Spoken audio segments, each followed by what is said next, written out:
Milan Milošević je nedavno bio gost emisije Sceniranje na Kurir televiziji, gde je u više od sat vremena iskreno pričao o svom životu i delio detalje koji nisu bili poznati javnosti.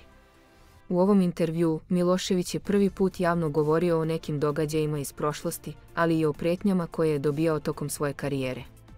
Na pitanje da li mu je neko sa estrade, iz političkog života ili iz sveta žestokih momaka pretila zbog njegovih tekstova, Milan je odgovorio da su mu mnogi pretili. Kada je voditeljka Ljiljana Stanišić insistirala da bude konkretniji, Milan je otkrio da mu je pretila Aca Lukas.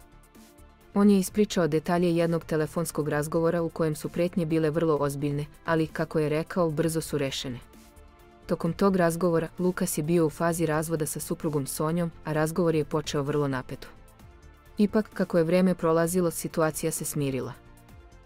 Milan je otkrio da su se kasnije sreli u jutarnjem programu, a Lukas nije ni znao da je upravo on bio na drugoj strani telefonske linije, s kojim je prethodno imao takav razgovor.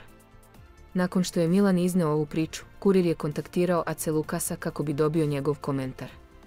Lukas je, međutim, bio iznenađen pitanjem i upitao ko je taj Milan Milošević. Nakon što mu je objašnjeno o kome se radi, Lukas je negirao bilo kakvo sećanje na Miloševića. Prvi put čujem za tog čoveka, rekao je Lukas, a zatim dodao zamisli kad bih ja poznavao svakog ko u meni piše tekstove. Ova priča nam još jednom pokazuje koliko su odnosi između medija, estrade i privatnog života složeni, te koliko se javne ličnosti ponekad suočavaju sa nesporazumima i situacijama koje ostanu neprepoznate do kasnije.